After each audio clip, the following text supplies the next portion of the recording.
Yan. Tapos, bababa dito. Sus.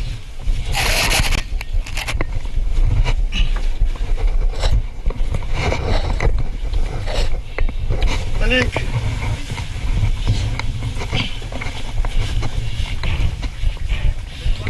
Balik kayo.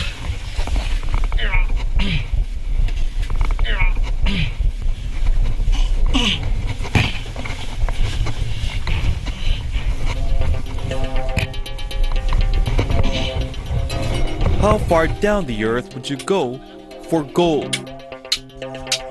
Yung mga daanan, minsan nabagsak na lang.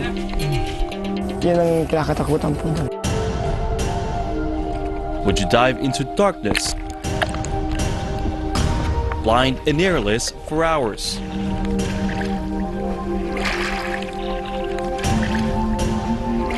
Po ako, marunong na ako mag-ilalim. Gaano katagal? May 1 oras po, minsan 2. On this of assignment Asia, visit the central Philippine town of Parakal, where gold rushes through this river and beneath these mountains. Its abundance creating an industry that has spanned generations. I'm Barnaby Lowe, and this is Assignment Asia.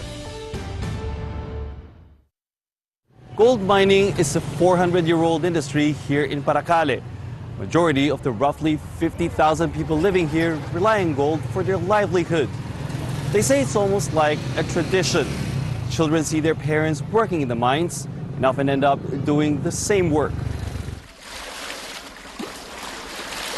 It was a Sunday when we found a group of men running a small-scale gold mining operation in one of Parakal's mountain communities. But maybe because there were also school-aged boys, some barely in their teens. Although the boys seemed accustomed to the environment, it looked like most of them were just playing, observing, or at best, helping out with menial tasks. But when a relatively small, boyish frame emerged from under the earth and mud, the truth couldn't be clearer. There are miners working in Parakal's gold mines. And some, like 15-year-old Daniel Estacion, do exactly what grown men in the mines do. In this case, a method of obtaining gold that's considered one of the most perilous jobs in the world. So what they're doing here is considered one of the most dangerous, if not the most dangerous method of gold extraction. And it's unique to this area of the Philippines. It's called compressor mining. They stay underwater for hours, breathing only through this tube. It's a lot to take for a young boy, but at times, Daniel doesn't seem to be fully aware of the dangers. Matagal ka doon sa ilalim, di ba? Gaano katagal? May 1 oras po, minsan 2. 2 oras? Paano ka humihinga? May hus naman po. Yun lang. Kaya? Kaya po. Hindi ka natatakot? Bakit? Wala naman pong maano andun natakot sa ilalim. Hindi mo, sa tingin mo, hindi naman delikado? Hindi po. But for Daniel's mother, Alona, there's no question. Digging for gold with zero visibility, more than 20 meters underwater, while breathing only through a tube attached to an air compressor, is risky business. Kayo, Nay, meron bang kaba? Ay, palaging meron. At siyempre, pag mga nasa ilalim, hindi mo alam kung ano ang kalalabasan ng nasa ilalim. Na minsan, pag namamatay ang makina, ay matatakot ka. At siyempre, buhay yung nasa ilalim. And yet, she hasn't been able to stop Daniel and his brothers from mining.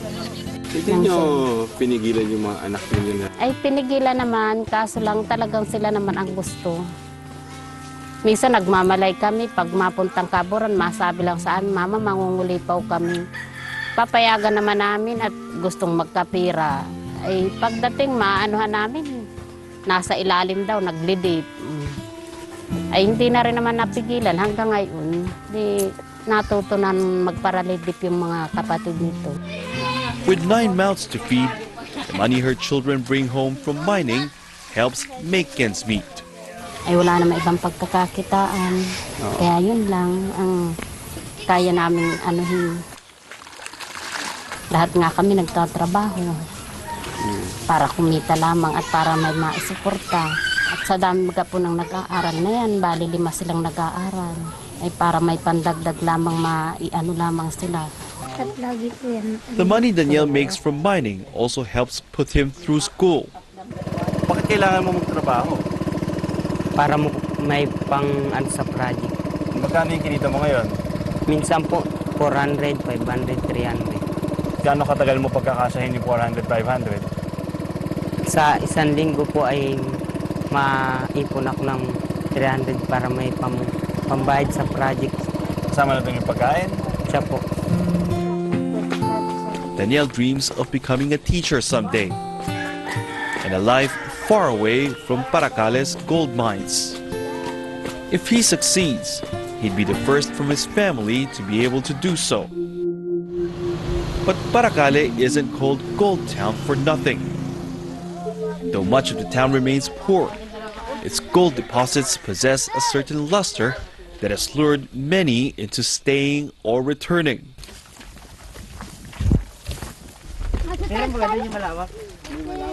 Daniel's uncle, 54-year-old Emmanuel Dasco, or Eman, was Daniel's age when he started mining.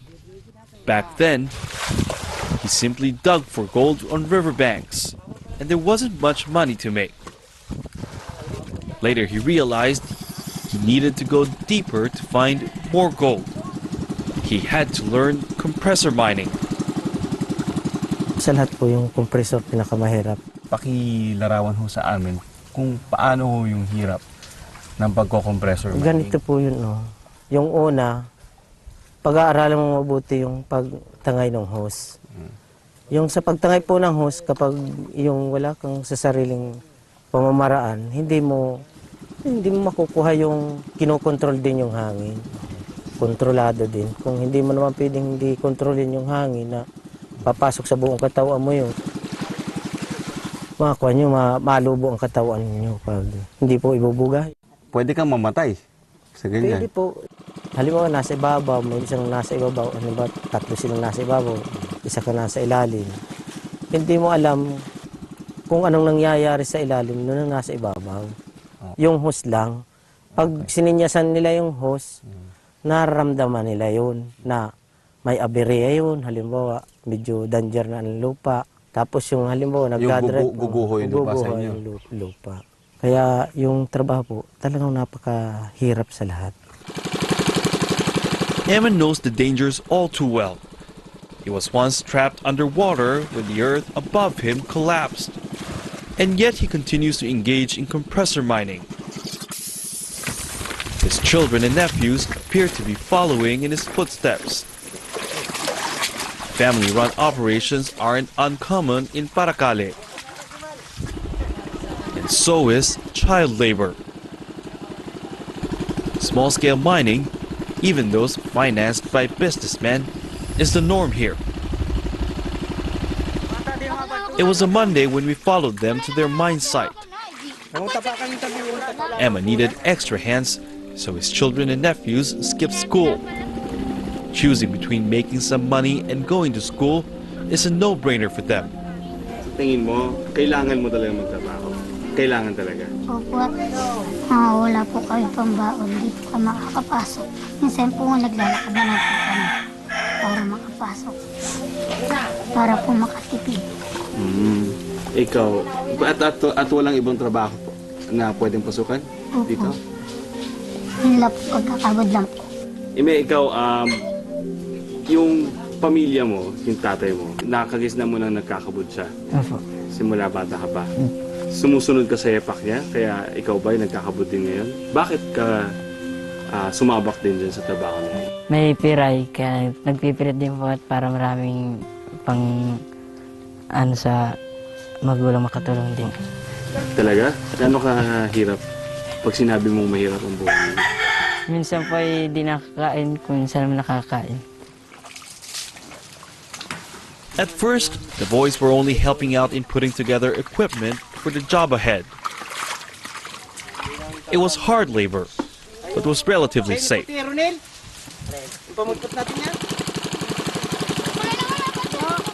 Later, they took turns diving for gold with the adults.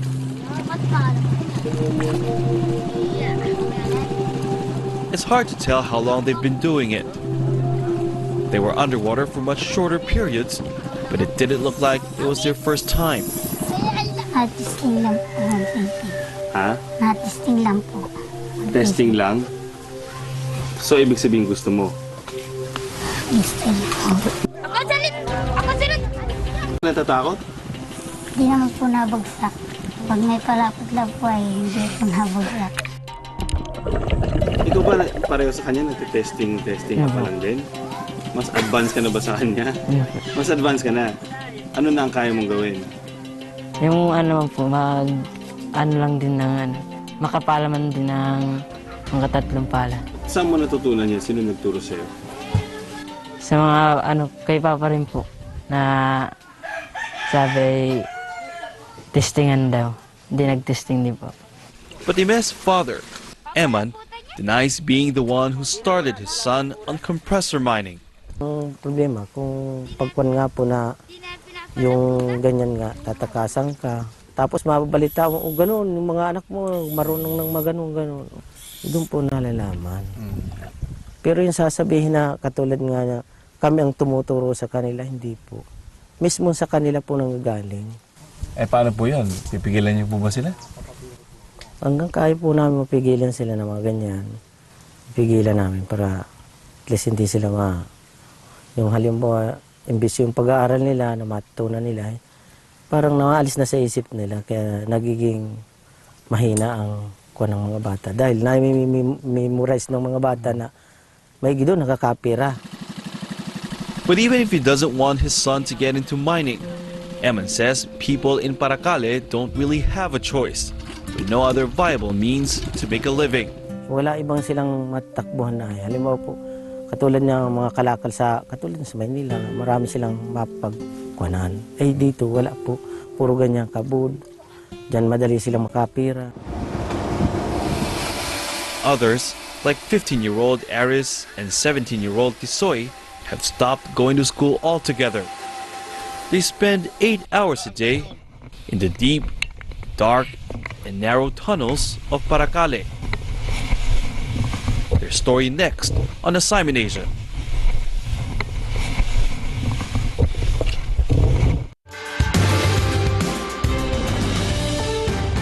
It's a dangerous, often life-threatening job anywhere in the world, but more so here in Parakal, where there are no safety standards, no government regulation, and where conditions are some of the harshest in the world.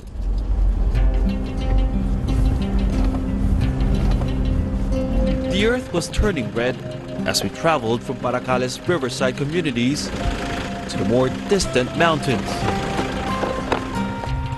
Locals say it was perhaps due to all the gold deposits underneath. As we made our way to the top of the mountain,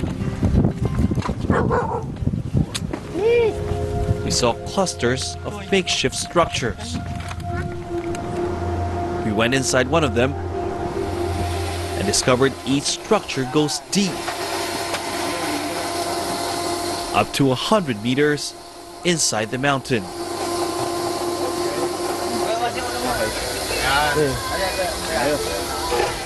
To get a sense of just how difficult and dangerous it is for miners here, I dropped into one of the pits. It's actually kind of hot in here. It's dark, it's hot. I see the end of it. But it was way deeper than I thought. From where I started to the bottom of the pit was 20 meters. And that's just the first leg. From there, miners squeezed their way and crawled toward another pit.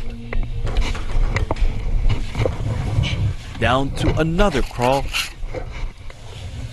and then down again. 80 meters down,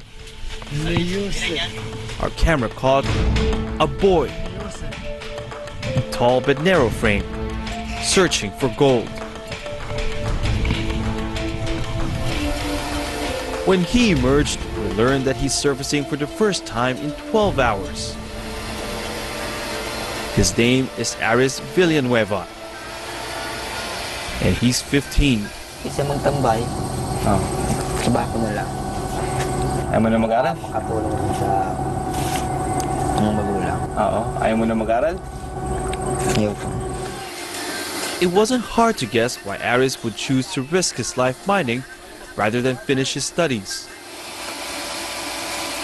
4 of his older brothers are also gold miners, all making money. One of them is 17-year-old Al Villanueva. He's known here as Tisoy, a Filipino slang for white boy. Magkano kinikita mo dito? Yung pinakamalaki po ay 8,000 yung... Naka 8,000 ka? Siya po, ano po yun, buwanan, minsan po araw-araw kami nagpo for the boys. For the boys po yan, minsan 300. Para sa'yo, malaki na yun. Binata naman po, wala po pong asawa. Kaya malaki na po yun. 8,000 Philippine pesos, or about $170 is less than the monthly minimum wage in the Philippines. But it's more than any amount of money they've had in their hands. Mining in Parakale's crisscrossing tunnels isn't exactly a walk in the park. If it were, Aris's feet wouldn't be full of blisters. Ngayon lang nangyari sa'yo yan? Ibang injury? Nagkaroon ka na ng ibang injury? Wala. Pero masakit din yung sugat, Ay, masakit po yan at gawa ng babad po sa tubig. Marami po yan ay babakbak yung iba. Where Aris and Tisoy works, and in most other mining sites in Parakale, there seems to be little regard for safety. None of the brothers' co-workers were wearing hard hats. Some risked exposing even more skin by wearing shorts. Wala ka bang takot o pangamba tuwing bumababa ka doon? Ay, meron po. Ay, sa tulong na lang ng Diyos ay wala naman po nangyayari masama. Ano yung kinakatakot mo? Ay na may gumuho. Pag yung mga daanan, minsan nabagsak na lang. Yan ang kinakatakutan po na. That fear is not unfounded. Accidents have happened at Parakale's gold mines, but most of them go unreported.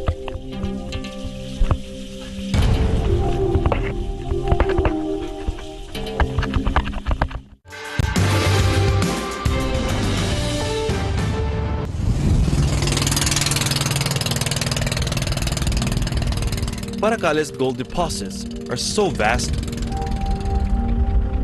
locals and migrants have dug earth from the mountains to the rivers and the sea. This is one of Parakale's larger mining operations. Also the site of one of the town's most tragic accidents in recent memory. In 2012, a huge explosion rocked this mining site. Now, officially, the death toll is at 3, but witnesses tell us a lot more people died in the accident. Rico Yuson, or Korix, was working above ground at the site during the blast. Hindi nila nakapansin yung manipis na pala yung bato na pumaharang sa tubig sa kabuhangin. Naputukan pa nila ngayon. Kaya biglang pumasok yung tubig dagat sa ilalim ng balon. Kaya napuno sila. Napuno yung ng tubig yung balon. Namatay yung mga tao dun sa ilalim. Madami yun? Madami. Ilan sa tansya mo? Mahigit kumula 100 tao yata po. Mahigit kumulang 100 tao. Pero ang report, 3 lang ang patay. 3 lang kasi kung sasabihin na na ganun karaming namatay na tao, baka ititigil ng yun, pagbimina ron. Indeed, it has remained an active gold mining area. Everyone we asked knows what happened here, But the way business is operating is as if nothing happened. Ano ba yung meron doon sa Bulaay at bumabalik pa rin yung mga tao doon para magtrabaho doon sa kabila ng nangyari doon? Maraming ginto ang makukuha doon kumpara sa iba. Yung quality. Magandang ano niya, magandang klaseng ginto pati ron. So yung sa sandaling ng trabaho po kayo doon, magkano po yung kinita nyo doon? Halos nag-abot ng 45 sa loob ng isang buwan. Wala po. 5,000. Kumpara ko sa kinikita nyo normally at ngayon po, yung kinikita nyo ngayon, malayo po. Malayo. Pero sa kabila nun, ayaw nyo na bumalik doon? Ayaw ko na pong bumalik doon. Timbang buhay po doon pag pumasok doon sa Bulaay. Parang talagang pwede ka nang mamatay. Kahit anong oras. Death by accident isn't the only way to die from mining. One can die a slow death without ever diving into tunnels or underwater. In fact, most children in the industry work on the surface, panning for gold and processing it. This is also what Emma's children usually do. It may look harmless, but the use of mercury here poses a danger to women and children working in small-scale mines. Mercury is one of the unique chemicals where gold attaches itself and allows you to separate it from earth and stone and other debris that goes with mining. And then once gold attaches to mercury, you can then burn the mercury and take your gold pure. And that's when it's most dangerous to the body, especially a child's. Children are developing their organs, they're growing, and all that growth and development can be disrupted or go wrong when mercury comes in. Especially on the nervous system, that's one of the most vulnerable in the growth of the child, and that's what mercury attacks. That adults risk their lives searching for gold underground or underwater is one thing. Although most small-scale mining operations in the Philippines are illegal, the government does issue licenses for some. But children engaging in gold mining is another matter altogether, according to the Labor Department. If what we see is a child going, we will rescue the child. That's proved to be a challenging task, especially with limited resources.